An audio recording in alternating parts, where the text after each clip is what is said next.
উচ্চ মাধ্যমিক 2024 দর্শন বিষয়ের সম্পূর্ণ সাজেশান। এসো তাহলে আমরা প্রশ্নগুলি দেখে নিই। প্রথমেই আমরা দ্বিতীয় অধ্যায় বচন, এইখান থেকে 3টি প্রশ্ন রেখেছি। 1. বচন বলতে কী বোঝো? বাক্য ও বচনের মধ্যে পার্থক্যগুলি আলোচনা করো। বচন ও বচন আকারের পার্থক্য লেখো। 2. গুণ ও পরিমাণ অনুসারে নিরপেক্ষ বচনের শ্রেণীবিভাগ আলোচনা করো। 3. নিরপেক্ষ বচনের ব্যাপ্যতার নিয়মগুলি আলোচনা করো। এবারে আমরা চলে আসি চতুর্থ অধ্যায় অমাধ্যম অনুমান। 1 নম্বর প্রশ্ন, বিবর্তন কাকে বলে? দৃষ্টান্ত সহ বিবর্তনের নিয়মগুলি আলোচনা করো। 2. বস্তুগত বিবর্তন কাকে বলে? একটি উদাহরণ দাও। একে কি প্রকৃত বিবর্তন বলা যায়? আলোচনা করো। 3. অমাধ্যম অনুমান কাকে বলে? দৃষ্টান্ত সহকারে মাধ্যম এবং অমাধ্যম অনুমানের মধ্যে পার্থক্য আলোচনা করো। পঞ্চম অধ্যায় নিরপেক্ষ ন্যায়।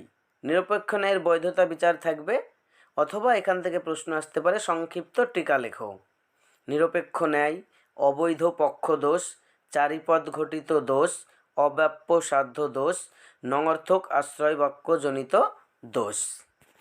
পরবর্তীতে আমরা দেখে নিই একাদশ অধ্যায় অর্থাৎ মিলের বিভিন্ন যে পরীক্ষণমূলক পদ্ধতি রয়েছে সেগুলি। 1. মিলের ব্যতিরেকী পদ্ধতি ব্যাখ্যা করো। সংজ্ঞা, আকার, দৃষ্টান্ত, সুবিধা ও অসুবিধা। 2. মিলের সহপরিবর্তন পদ্ধতি ব্যাখ্যা করো। সংজ্ঞা, আকার, দৃষ্টান্ত, সুবিধা ও অসুবিধা। এবার আমরা দেখে নিই দ্বাদশ অধ্যায় আরোহমূলক দোষ। সংক্ষিপ্ত টিকা লেখো। কাকতালীয় দোষ, অবৈধ সামান্যীকরণ দোষ, অপর্যবেক্ষণ দোষ, কোনো অবান্তর ঘটনাকে কারণ বলে মনে করার দোষ, অবৈধ সামান্যীকরণ দোষ, একটি আবশ্যিক শর্তকে সমগ্র কারণ হিসেবে গণ্য করার দোষ। এই হচ্ছে দর্শন বিষয়ের সম্পূর্ণ সাজেশান। তবে একটি কথা বলে রাখা ভালো, যে প্রশ্নগুলি বললাম এই প্রশ্নের সঙ্গে প্রতিটা ক্ষেত্রেই তোমাদের লজিক থাকবে, যেগুলি তোমরা করতে পারো, তার অথবা প্রশ্ন হিসাবে এই নোটগুলি থাকবে। শুধুমাত্র মিলের পদ্ধতি অর্থাৎ একাদশ অধ্যায়ের মিলের পরীক্ষণমূলক পদ্ধতি 2টি প্রশ্নের মধ্যে যে কোনো একটি নোটস করতেই হবে। বাদবাকি ক্ষেত্রে তোমরা লজিক করবো বললে নোট নাও করতে পারো।